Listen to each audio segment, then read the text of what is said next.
Bon, j'ai enlevé mes tresses, ça y est. Je vais les refaire mardi prochain en rose.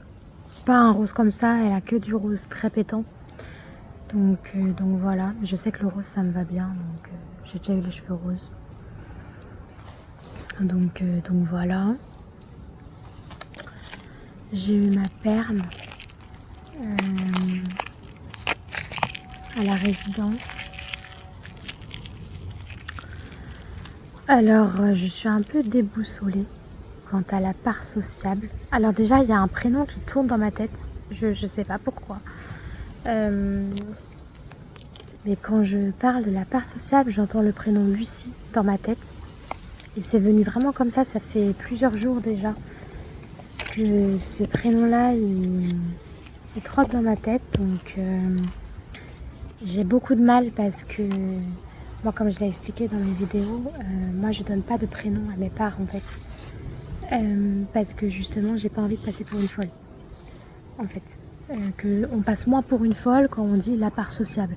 Parce que les gens, ils vont penser que tu parlais d'une part normale. Alors que si je dis c'est Lucie, ils vont me prendre pour une folle, quoi. Mais je sais pas, je sais pas, j'ai ce prénom qui trotte dans ma tête dès que je parle de la part sociable, Lucie. Donc je sais pas, c'est bizarre. Et ouais, moi qui pensais, parce que quand je l'ai senti à mon rendez-vous avec la psychologue, je l'ai senti être très protectrice, très maternante et tout. Alors est-ce que c'était vraiment elle? Est-ce qu'il n'y avait pas une autre part? Je sais pas, mais pour aller à la perme, mercredi de cette semaine, avec Juliette Jussavès, j'ai demandé à la part sociable si elle pouvait venir aussi intervenir, quoi. Bah, elle m'a très mal parlé. Elle m'a vraiment très très mal parlé. Elle m'a dit non, en fait, que c'est pas son rôle, que c'est à moi de me démerder, en fait. Donc, là, c'est un rire jaune, là. C'est un rire jaune. Alors, il y a pas loin de moi aussi la part qui me dit que j'invente, que je me fais des films, etc. Que c'est des discours imaginaires, patati patata. Mais j'essaye de pas la laisser prendre trop de place. Ça y est, ma mémoire elle est en train de se brouiller. Ouais, donc je suis choquée, je sais pas quoi en penser. Moi je pensais que c'était une part hyper protectrice, hyper maternelle. Parce qu'en plus j'ai la vision d'elle physiquement, je sais à quoi elle ressemble physiquement. Bah je m'attendais pas à ce qu'elle me rembarre comme ça, quoi. Puis dans ma tête j'ai essayé, hein. J'essayais de lui dire s'il te plaît j'ai besoin de toi et tout. Ah non, c'était non catégorique. Et puis elle est pas venue, mais du tout. Elle est pas venue du tout. Autant quand j'ai fait la perme à l'arrêt de bus, là elle était bienvenue. C'est elle-même qui avait décidé en thérapie avec ma psychologue. C'est elle-même qui est venue, moi j'ai rien demandé. C'est elle-même, elle est venue et elle a dit qu'elle allait intervenir pour aider la part enfant traumatisée et tout. Et donc là j'ai vraiment senti la différence. Quand je suis allée à l'arrêt de bus, j'ai vraiment senti la part sociable qui était avec moi et où vraiment j'ai une aura totalement différente. Là pour ma perme de cette semaine, c'était une catastrophe.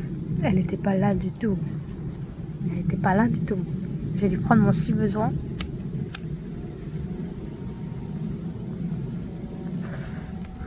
J'ai dû prendre mon si besoin.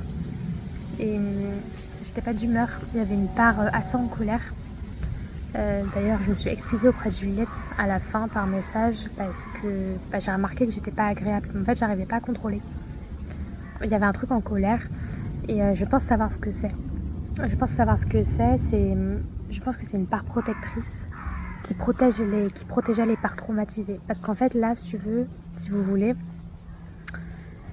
j'étais dans une situation de retraumatisation, enfin d'affrontement de parts trauma. Et en fait, j'avais quelqu'un en face de moi, Juliette. Et même si j'ai un lien sécurisé, j'ai toujours un trouble de l'attachement. J'ai toujours un problème avec le lien à l'autre. Et je pense qu'en fait, il y a une part en colère qui est venue pour mettre une barrière, pour mettre à distance Juliette des parts trauma. Et en fait, j'avais qu'une envie. Quand j'étais à la résidence, j'avais qu'une envie, c'était que Juliette s'en aille. Dans ma tête, ça faisait me dire que ça. Juliette, il faut qu'elle s'en aille, j'ai envie d'être seule et tout. Parce que en fait, on ne peut pas se montrer au grand jour, montrer notre vulnérabilité, montrer nos parts traumatisées face à elle. On ne peut pas. Donc je pense que c'est de là d'où venait la colère. Je pense que c'était une part protectrice qui cherchait à protéger les parts traumatisées pour pas que Juliette nous voit traumatisée en fait finalement. Donc c'était très compliqué à gérer. Tout ce qu'elle me disait, je prenais tout balle. C'était sur la défensive. Et en fait, j'avais pas de contrôle, je me voyais. En fait, j'avais pas de contrôle sur ma bouche et sur mon cerveau. En fait, j'étais dans le même état que quand il y avait la part en colère contre la mère. C'est-à-dire qu'en fait, je déteste l'état dans lequel je suis là, mais je peux rien y faire. J'ai pas le contrôle dessus. Et c'est chiant. Mais du coup, je me suis excusée à la fin. À la fin, je lui ai dit que j'étais désolée d'avoir été pas agréable. Elle a très bien compris, elle a très bien répondu. Hein. Mais ça me saoule. Je déteste être comme ça. Il n'y avait pas Chloé. Les référents étaient partis en activité, donc moi j'étais sûre que Chloé était venue avec eux. Et en fait, je les ai vus revenir. J'étais avec Juliette dans mon appartement et je les ai vus revenir, les référents. J'ai vu Sophonie et j'ai pas vu Chloé. Et là c'est simple, je suis entrée dans une terreur, mais que j'ai réussi à contrôler face à Juliette. Mais j'ai senti des émotions de terreur, comme si là, le père abuseur, il arrivait, en fait. Et en fait, j'ai envoyé un message à John direct, parce que je savais qu'il était en bas, et je lui ai dit, est-ce qu'il y a Chloé? Parce que je pouvais pas descendre sinon. Il m'a dit non, elle est pas là, donc j'ai réussi à descendre. J'ai revu Cédric, ça faisait 2 mois et demi que je l'avais pas vu. 2 mois, je suis en maths depuis le 11 juin, en fait, 10 juin. Parce que le 10 juin, j'étais aux urgences. Et le 11, j'étais hospitalisée. Mais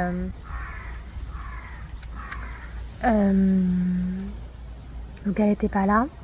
J'ai ressenti une ambivalence. Il y avait un côté de moi, donc les parts trauma, qui surtout, faut pas voir Chloé.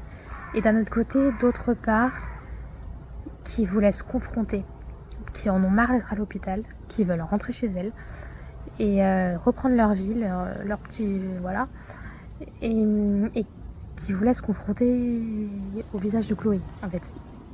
Pour que les parts trauma diminuent en intensité, quoi. Sauf qu'elle n'était pas là. Et j'ai appris que c'est John qui m'a dit qu'elle est partie avec eux. Donc en fait, les référents ont dû la déposer à la gare, quelque chose comme ça, et elle est partie ailleurs. Et là, ça a déclenché des pensées chez moi. Bah, les ruminations, c'est la part anxieuse, c'est ça qui fait ça. La part anxieuse, elle est très obsessionnelle. C'est pour ça que j'ai du Risperdal, 1 mg, parce que elle a un attachement anxieux et du coup quand elle est là, tout mon système d'attachement il est activé. Elle prend toute la place avec ses ruminations sur Chloé obsessionnelle. Et en fait, il n'y a que le Risperdal qui l'aide à se calmer, en fait. Ce qui fait que depuis que j'ai Risperdal, et 1 mg c'est rien du tout, hein. Normalement c'est un antipsychotique le Risperdal, c'est le seul antipsychotique qui marche sur moi, mais à petite dose. Normalement les schizophrènes ils le prennent à des doses très élevées. Moi j'ai besoin juste d'une microdose parce que c'est juste mon système d'attachement qui est activé. Et à microdose, ce que ma psychiatre m'a dit, c'est que ça ralentit les pensées obsessionnelles du système d'attachement, justement.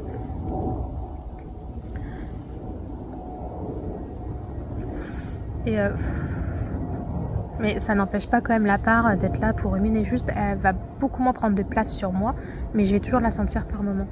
Là, j'ai commencé à la sentir, putain, impossible de me consacrer au moment présent avec John.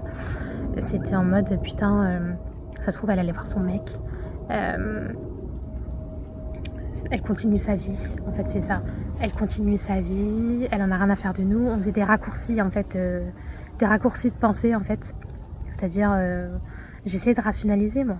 De dire, mais non, mais ça se trouve, elle a un rendez-vous médical et tout. Mais non, la part anxieuse, elle a été sûre que, voilà, elle continue sa vie, elle en a plus rien à faire d'elle, qu'elle est partie voir son mec ou je sais pas quoi. Et du coup, ça a créé une anxiété et ça a généré un mal-être. profond. Parce que comme je l'ai dit, en fait, ça aurait pu être n'importe qui. Là, c'est tombé sur Chloé, mais ça aurait pu être n'importe qui aurait fait sentir cette part-là spéciale. En fait, c'est beaucoup plus profond de ça. En fait, c'est pas Chloé, c'est ses parents. En fait, cette part-là, c'est comme si, c'est ce que j'ai essayé d'expliquer à la psychiatre hier, c'est comme si, il faut la voir comme un bébé. Déjà, elle est très très jeune, cette part-là, mais en fait, elle est comme un bébé qui a besoin, pour se sentir en sécurité, de se sentir choisi, de se sentir aimé, de se sentir aimé inconditionnellement par ses figures d'attachement. Et elle est pareille, elle est désespérément en recherche de cette sensation qu'elle n'a sans doute pas connue quand elle était bébé. Enfin, quand j'étais bébé, du coup, ouais. Et du coup, elle a déplacé sur Chloé tout ça, ce qui fait que Chloé est venue remplir en quelque sorte un certain vide. Parce que Chloé, c'est la première personne dans sa vie qui l'a fait se sentir choisie et spéciale.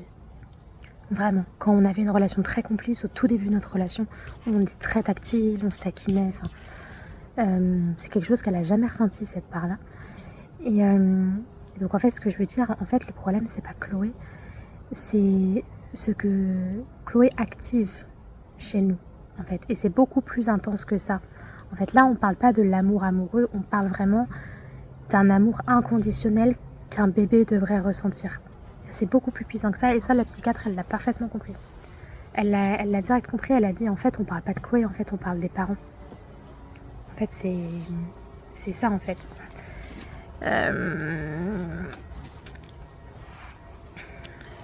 En fait, cette part-là, elle n'arrive pas à se sentir spéciale par elle-même.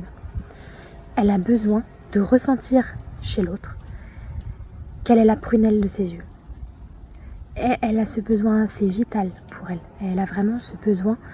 C'est plus qu'un manque d'amour. C'est vraiment le manque d'un amour vraiment inconditionnel, comme quand t'es bébé. Et que vraiment ta seule source de survie, c'est l'amour de tes figures d'attachement. C'est vraiment dans ce sens-là. Donc c'est très très très puissant. Et j'ai réussi à contenir parce que je voulais pas laisser la part chialer dans le bus devant tout le monde, sur le chemin du retour. Mais une fois que je suis sortie du bus, il faut savoir que le bus, il est en face de Théophile Roussel, mais Théophile Roussel, c'est très très grand. Il y a énormément d'unités, c'est un gigantesque parc. Et l'unité Victor Hugo, elle est quand même loin, elle est à peu près à 7 minutes à pied depuis l'arrêt de bus. Là, en fait, il y avait une part à l'intérieur de moi donc, qui voulait chialer, donc je pense que c'est la part anxieuse, en fait. Il y avait une part qui essayait de bloquer la part anxieuse qui voulait pleurer, et moi, en fait, j'essayais de dire à l'intérieur de moi, non, il faut la laisser pleurer, ça va faire du bien, etc. Et en fait, la part, elle est venue prendre toute la place après. Et donc là, je vais employer je, parce que en fait, elle est venue prendre toute la place sur moi. Je me suis effondrée. En fait, tout le chemin, les 7 minutes, j'ai fait que chialer. Je suis rentrée dans Victor Hugo, j'étais en chiale. Et en fait, ça faisait que me répéter dans ma tête la phrase « Je demande juste à être aimée ». Je demande juste à être aimée. J'aimerais tellement être spéciale aux yeux de quelqu'un. Pourquoi mes parents m'ont pas aimée, quoi? Parce que pour moi, c'est pas de l'amour. L'inceste, c'est pas de l'amour. La négligence émotionnelle, c'est pas de l'amour. Enfin, voilà, quoi. La maltraitance physique et tout. Enfin, patati patata. Donc, je me suis écroulée. La psychiatre, malheureusement, elle n'a pas pu me voir parce qu'il y avait eu 2 nouvelles entrées. Et du coup, en fait, elle était overbookée. Mais par contre, il y a l'infirmière Tiffany qui était là à la synthèse. Donc, en fait, elle est au courant de tout.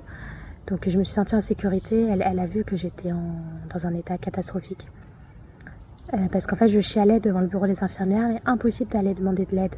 J'attendais que ce soit elle qui remarque que j'allais pas bien. Et qu'elle vienne vers moi, du coup. Et Tiffany, elle est venue vers moi, elle m'a proposé de parler. On a parlé au moins une demi-heure dans le bureau des infirmiers. Ça m'a fait beaucoup de bien, mais c'est très compliqué. Je sais pas comment cette part, elle va remplir ce vide-là. C'est ce que j'ai essayé de dire à Tiffany. Comment remplir ce vide-là? On pourra jamais le remplir parce que c'est un vide très primaire. Comme je dis, c'est un vide comme si tu étais un bébé. Donc, on comblera jamais ce vide. Elle m'a dit que si, que c'est possible, avec soi-même, etc. Mais le truc, c'est que cette part-là, elle s'en fiche de soi-même. Elle, ce qu'elle veut, c'est ressentir quelle est la prunelle des yeux aux yeux de quelqu'un. C'est pas français ce que je viens de dire, mais en fait, elle a ce besoin vital de ressentir ça. Et Tiffany, elle m'a dit quelque chose qui m'a beaucoup fait réfléchir. Elle m'a dit que cette part-là, un jour, elle trouvera certainement quelqu'un qui sera folle ou fou amoureuse d'elle.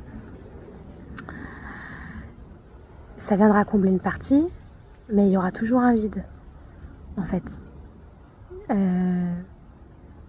Donc ça m'a fait réfléchir, c'est-à-dire que cette part-là, elle attend juste ça, mais que même si un jour ça arrive, ça se trouve, elle ne sera pas pleinement comblée.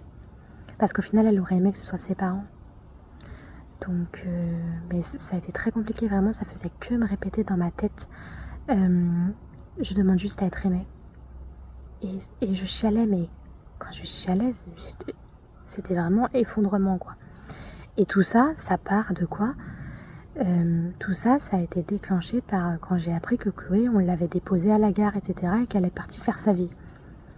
Parce que la part, elle s'est fait des films qu'elle a jamais compté, qu'elle continue sa vie, que nous, on a dû être hospitalisés tellement on en souffrait, qu'elle, elle a pas l'air de souffrir parce qu'elle a l'air de continuer sa vie. C'est parti juste de ça. Donc moi j'ai dit à la psychiatre, pour moi c'est pathétique, quoi. C'est pathétique. Et elle était très à l'écoute, elle m'a dit que non, c'est pas pathétique du tout, ça se comprend totalement. Mais je trouve ça pathétique, quoi.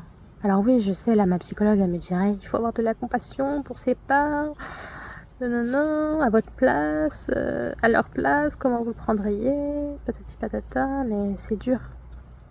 C'est dur parce que... C'est dur, ouais. Donc voilà. Donc j'angoisse pour la prochaine perm. Je sais pas si je vais y arriver. Je sais pas si je vais y arriver. Parce qu'il y a des chances qu'elle soit là cette fois-ci mercredi prochain. Ce sera avec Cédric en plus. Et Cédric, vu que ça fait pas partie de son rôle de m'accompagner en individuel, en fait il va juste venir me chercher à l'arrêt de bus. Mais après sinon il sera un petit peu là en salle commune. Mais c'est tout. Il faudra que moi je sois en salle commune, un peu toute seule, tout ça. Donc ça me fait beaucoup stresser, quoi. J'ai demandé à John d'être là. Sandrine Netto, elle m'a envoyé un message, une autre résidente, et du coup je lui ai dit que je serais là mercredi prochain, donc elle m'a dit qu'elle serait là. Je vais prendre un livre, mais j'angoisse beaucoup, je sais pas comment je vais faire pour y arriver. Et ce qui me saoule, c'est que je comprends pas pourquoi la part sociale, elle a pas voulu être là, quoi. Je sais bien que son rôle, c'est pas d'être là dans toutes les situations sociales. Et moi, je l'ai vraiment pris dans le mode... elle était hyper dure dans ses mots. Et vraiment limite un peu méchante. Elle voulait vraiment que je me débrouille toute seule, en fait. Et oui, d'accord, c'est bien aussi me débrouiller toute seule. Mais enfin, je veux dire, ça aurait pu être beaucoup mieux si elle avait été là, en fait. Donc...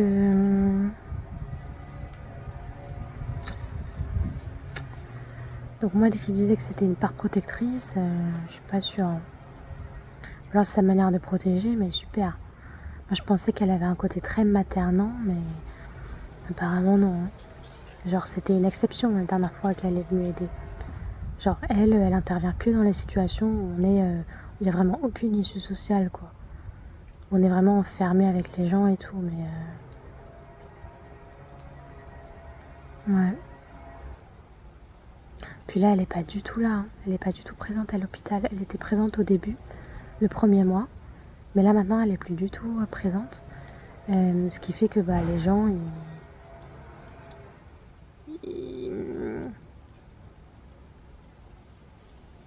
je sais pas comment expliquer. Ça m'énerve. Ouais, enfin bon. La psychiatre, elle m'a donné un exercice. Je dois lister toutes mes qualités. Ouais, très compliqué. Alors, à l'écrit, j'ai réussi à le faire. Mais c'est un exercice qui est très compliqué parce que j'ai la sensation que c'est interdit de penser quelque chose de bien de moi, comme si je trahissais quelque chose. Comme si vraiment ça m'était interdit. Genre, j'ai pas le droit de penser par exemple que je suis empathique.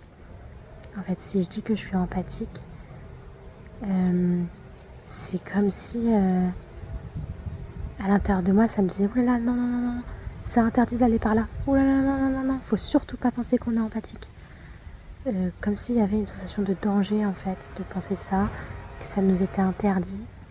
Donc en fait, c'est très compliqué de penser du bien. Et justement, elle m'a dit, si c'est dur, donner des exemples à chaque fois. Et du coup, là, c'est pour ça que j'ai réussi, parce qu'en fait, j'ai pas fait que donner une liste. J'ai donné une liste à partir d'exemples que moi j'avais, d'exemples de comportement. Donc en fait, c'est pas des qualités dont je suis persuadée d'avoir, mais à travers mes comportements, je peux poser certains mots, certaines qualités. Voilà. Donc je peux essayer de lire ce que j'ai écrit. Alors le premier qui m'est venu, c'est persévérante. Même si j'ai voulu en finir par le passé, tentative de suicide, je me suis toujours relevée. L'école, par exemple, était très difficile pour moi, mais je n'ai pas lâché. J'ai eu mon bac littéraire au bout de la 3e fois. Beaucoup auraient abandonné, mais pas moi. Même dans les moments où c'est très dur, je persévère. J'ai une force en moi qui me permet de vouloir continuer d'avancer malgré toute la souffrance. Ensuite, j'ai mis loyal. Je n'abandonne pas facilement les gens. J'ai du mal à faire entrer les gens dans mon cœur. Mais si je les laisse entrer, je leur voue une loyauté naturelle immense. Et même quand je coupe les ponts avec quelqu'un, je garde cette loyauté dans le sens où je vais quand même continuer de protéger par exemple les secrets que m'aura confié cette personne et je ne la diaboliserai pas. Elle aura toujours une place dans mon cœur, mais loin de moi. Ensuite, du coup, j'ai mis empathique. J'ai une très grande notion du « mets-toi à la place de l'autre ». Même quand on me fait mal, j'ai rompu contact avec ma mère par exemple et je me souciais quand même toujours de comment elle se sentirait si par exemple je lui redonnais des objets à elle dans sa boîte aux lettres sans prévenir. J'aimerais moi personnellement qu'on me prévienne à l'avance, donc même en rupture de contact, j'ai toujours pris soin de la prévenir car je me mettais à sa place. Aussi, elle m'avait légué il y a des années un bijou de valeur transgénérationnelle et j'ai pris soin de lui rendre dans une pochette pour le protéger dans sa boîte aux lettres alors qu'elle n'avait rien demandé, mais j'ai pensé à la valeur qu'avait ce bijou pour ma mère sentimentalement. Beaucoup en rupture de contact ne l'auraient jamais rendu, l'auraient revendu ou n'auraient pas pris soin de le rendre en le protégeant dans une pochette. Je pense toujours à l'autre, à comment l'autre pourrait réagir, à me mettre à sa place, etc. Et je fais extrêmement attention à ne jamais minimiser les émotions de l'autre. Je travaille sur ne pas reproduire la négligence émotionnelle vécue. Je fais aussi pas mal de compliments car les gens disent toujours le négatif mais jamais le positif, donc j'essaye de déconstruire cela aussi. J'ai une grande capacité de me mettre à la place de l'autre en toutes circonstances et à faire attention aux mots employés. Je sais pas comment j'ai fait car j'ai pas grandi auprès d'adultes empathiques, donc c'est un mystère de comment j'ai fait sans modèle. Ensuite, j'ai mis capacité d'analyse et d'introspection. J'ai cette chance-là, je le vois comme une chance, de toujours vouloir tout décortiquer. J'ai une très grande connaissance de tout mon système, de mes mécanismes, du pourquoi du comment, de mes autres parties dissociatives. C'est l'une de mes plus belles qualités, je trouve, car ça me permet d'évoluer constamment, de ne pas utiliser l'autre comme excuse, car souvent les personnes non introspectives ont tendance à tout reprocher à l'autre sans jamais se remettre en question. Je me remets énormément en question, les référents me l'ont dit, parfois trop, dans des situations où je ne suis pas en tort, mais je le vois vraiment quand même comme une très grande qualité. Ensuite, j'ai mis courageuse. J'affronte au quotidien mes traumas. Par exemple, avec Dr Bruno à l'hôpital, j'ai une part enfant traumatisée par lui, à qui il lui fait très peur, mais j'ai essayé. Dr Di Martino, qui m'a dit que j'étais dans l'évitement parce que je voulais une psychiatre femme, ne sait pas toutes les tentatives d'affrontement que j'ai fait avec Dr Bruno. Je l'ai vu au moins 5 fois et pour la part enfant, c'est un courage énorme. Je voulais une psychiatre femme, non pas par évitement, mais par pose de limite, parce qu'il me fallait plus de bases de sécurité interne pour affronter Dr Bruno, et que donc ça devenait contre-productif et réactivait sans cesse mes traumas. Courageuse aussi parce que même si par exemple j'étais terrifiée de travailler sur mes traumas, j'ai toujours cherché des professionnels de santé pour m'aider et demander de l'aide quand t'es traumatisée c'est très dur. Je suis tombée sur de très mauvais psychiatres et psychologues mais j'ai pas lâché jusqu'à ce que je trouve celle faite pour moi que j'ai à présent. J'étais aussi terrifiée de rechercher des professionnels spécialistes du trauma complexe et des troubles dissociatifs, mais j'ai quand même entrepris les démarches. J'avais très peur de recevoir un diagnostic qui validerait mes traumas, mais j'ai quand même accepté de faire le SKID D par exemple. 5 consultations de 2 heures d'évaluation, donc demande énormément d'énergie. Courageuse aussi parce que j'essaye de faire comprendre à certaines de mes parts qu'elles sont en sécurité. Par exemple, je me force à poster des vidéos sur YouTube pour travailler avec la part qui a appris que parler égale danger de mort, et donc par l'expérience avec YouTube, je lui apprends et lui prouve qu'il n'y a aucun risque de danger de mort. Courageuse aussi parce que j'avance avec énormément d'amnésie et c'est pas simple du tout. Courageuse aussi parce que je suis encore en vie avec tout ce que je sais que j'ai vécu.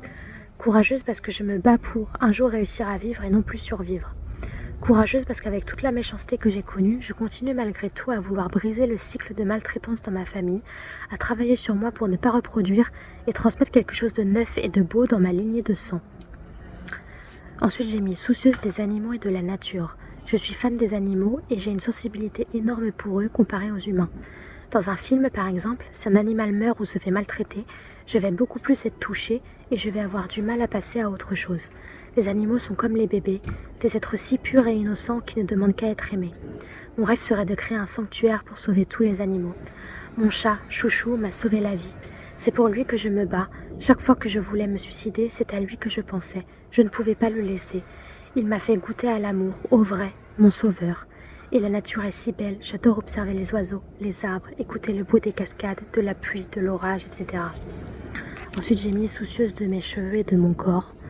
J'aime me doucher et faire mes rituels de soins. C'est un moment de calme et de paix pour moi. Moi, j'ai pas développé parce que je ne ressentais pas le besoin, mais moi, j'ai un vrai rituel. Alors, rituel de corps, je mets du savon solide, de la marque Dove. Ensuite, je mets du savon liquide. Alors, soit Dove, soit en ce moment, c'est Tahiti à la mangue. Ça sent trop bon. À la coco, j'avais aussi avant. Ensuite, une fois par semaine, je fais un gommage, ritual. J'ai le rouge. Après, je mets du lait corporel. Alors moi, j'utilise de la crème au beurre de cacao Nivea. Après, déodorant. Et après, eau de toilette Victoria's Secret Coco Passion. Et pour mes cheveux, c'est shampoing Garnier et après shampoing. Et une fois par semaine, je fais un masque aussi. Donc voilà, c'est ça. Et ensuite, j'ai rajouté... Les autres à la résidence disent que je suis drôle, que j'ai une aura qui fait se sentir en sécurité et où on a naturellement envie de se confier à moi. On m'a déjà dit que j'étais pétillante aussi, mais c'est pas moi ça, c'est Lucie, la part sociable qui est comme ça. Voilà. Après j'ai mis ouverture d'esprit, tolérance. Puis j'ai pas développé, j'avais pas spécialement... Voilà, j'avais pas besoin de développer quoi. Donc voilà. Maintenant, il faut que tout que je recopie, que j'écrive sur une feuille et que je donne au docteur Amalia, quoi.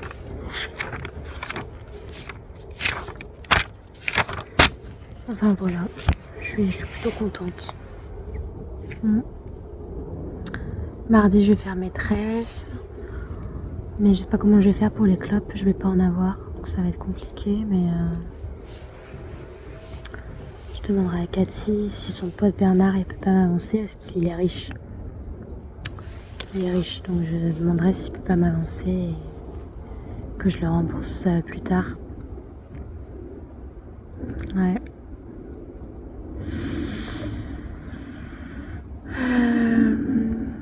Donc voilà. J'ai une otite externe qui ça va beaucoup mieux là. Parce que je sens que ça me fait plus mal quand je touche là. Mais j'ai fait le début d'une otite externe. Je pense pas que ce soit à cause de mes boules caisses, parce que ça fait un moment que je les mets. Alors peut-être que c'est dû à l'irritation, mais bizarrement ça arrive quand même 2 semaines après m'être percé l'oreille là où il y avait mon lobe. En plus c'est l'oreille où j'ai eu un kyste. Donc je pense que c'est lié. Je pense qu'il y a les boules caisses aussi. Je pense que c'est lié, ça a dû irriter parce que j'ai des oreilles très sensibles. Et moi j'utilise des boules caisses, c'est pas les boules caisses en caoutchouc. Des boules caisses très dures, c'est à la cire. C'est les boules caisses roses, là, les petites boules roses à la cire. Je n'utilise pas celles en caoutchouc. Donc, puis j'ai les oreilles très très sensibles. Vraiment, il y a encore 2 ans, je faisais des otites externes à répétition. Donc, j'ai les oreilles très très sensibles. C'est toujours l'oreille droite. Allez chercher à comprendre, c'est toujours l'oreille droite. Là, ça va un peu mieux quand même, mais j'ai quand même l'oreille un peu bouchée, quoi. Mais voilà, sinon... il y a une part en colère qui est un peu là en ce moment à l'hôpital. Donc c'est assez compliqué à gérer. Ce matin, j'avais oublié que j'avais Qigong avec la psychomotricienne. Elle est venue me voir dans ma chambre, elle voulait me parler. Moi, j'avais pas envie. J'étais dans ma bulle avec mes écouteurs, j'avais pas du tout envie. Elle voulait carrément prendre une chaise pour se poser, qu'on parle. Et j'ai pas du tout aimé parce que moi, j'essayais de poser une limite. Là, je lui faisais bien comprendre que là, je voulais être toute seule. J'avais besoin d'être dans ma bulle. Mais elle continuait, elle voulait pas partir, elle voulait parler. Et ça, j'ai pas du tout apprécié qu'elle respecte pas ma pose de limite. En plus, elle m'impose aussi quelque chose, c'est-à-dire que moi, j'avais des cours de chant en individuel. Ça me faisait du bien, ça me permettait de travailler sur des choses compliquées sur certaines parts. Et en fait, dans mon dos, elle a choisi que j'en avais plus besoin, que je ferais que les cours au collectif, sauf qu'en fait, c'est pas le cas, j'en ai besoin. Donc, je me sens complètement mise de côté, totalement invisibilisée. Et je déteste ça, en fait, qu'on prenne des décisions qui me concernent sans m'en parler, en fait, sans me demander mon opinion à moi. Je déteste ça. Parce que pour elle, en fait, elle m'a dit que pour elle, j'ai plus trop de problèmes à ce niveau-là, mais c'est pas du tout le cas. En plus, ça fait au moins 2 semaines qu'on n'a pas fait ça. C'est pas enfin, j'apprécie pas du tout, donc je pense que je vais aller voir les infirmières. Seulement aujourd'hui, j'aime pas trop les infirmières qui sont là, donc j'ai peut-être attendre demain, mais j'ai pas du tout apprécié déjà qu'elle respecte pas ma pose de limite, parce qu'en fait, j'ai pas à me justifier. Je pourrais me justifier plus tard si j'ai envie de lui parler, mais sur le moment, en fait, j'ai juste envie d'être dans ma bulle, j'ai pas à me justifier. En fait, ça, c'est ce que je suis en train d'apprendre. Quand tu poses des limites et tout, t'as pas nécessairement besoin de t'expliquer aux autres, en fait. Tu vois, si t'as envie de t'expliquer, tu peux t'expliquer plus tard. Mais sur le moment, quand tu sens pas quelque chose, t'as pas besoin de t'expliquer, en fait. Juste un non, ça suffit. Et moi, j'ai pas aimé, je l'ai vu comme une violation de ma barrière de protection, enfin de mes limites, tout ça, de mon intimité, tout ça. Je l'ai vraiment ressenti comme ça à l'intérieur de moi. J'ai senti une sensation de danger, vraiment. Et alors le fait qu'elle décide à ma place, pour moi, que j'ai plus besoin des cours de chant individuels, je me suis sentie mais tellement abandonnée, tellement pas prise en compte, tellement minimisée, enfin bref. Voilà, je vais m'arrêter là.